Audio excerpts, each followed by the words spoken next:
Damm, and I'm going to be telling the magic porridge pot. Once during a time near Christmas, there was a poor old man and his wife. And they had to sell their last cow, for they had no food in the cupboard and no money on the table. So, as the farmer walked sadly down to the market to sell their cow, he met a strange little woman who said, "Is your cow for sale?" And the man said, "Yes." And he said, "I shall buy her in exchange for my porridge pot." The man was about to say, "Certainly not," when he heard a voice. "Take me, take me." It was bad enough to be poor without beginning to hear strange noises. He was about to say, "Certainly not," when he heard the voice again. "Take me, take me."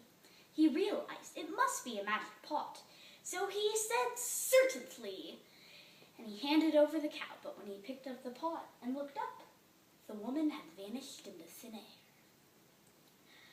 He walked down the trail until he got home, and his wife was very mad. She had a lot of cruel things to say to him. But then she heard a voice.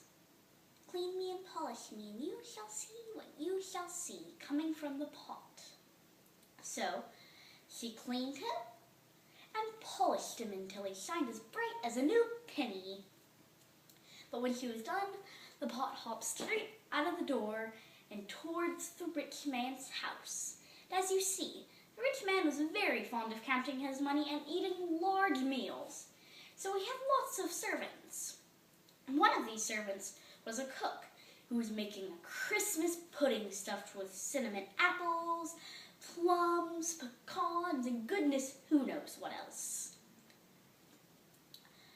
But she was just thinking that she needed a pot big enough to cook it in when the pot came hopping in.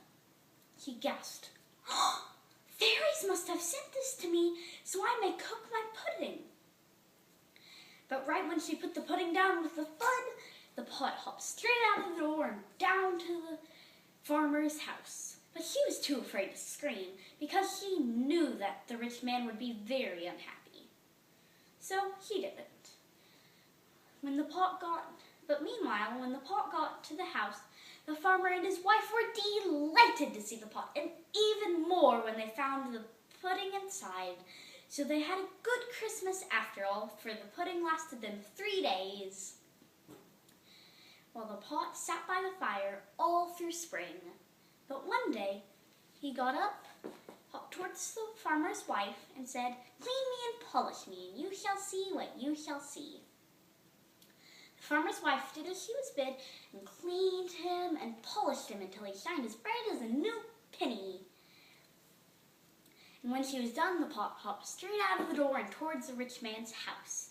As you remember, he was very fond of counting his money, and he was doing this just now.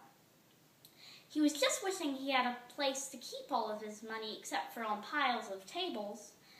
When the pot hopped in, he gasped, "Oh, fairies must have sent this to me so I may keep my money." But when he put down all the money in with a clink, the pot hopped right out of the door. He screamed, and he hollered, and all of his servants came in the room.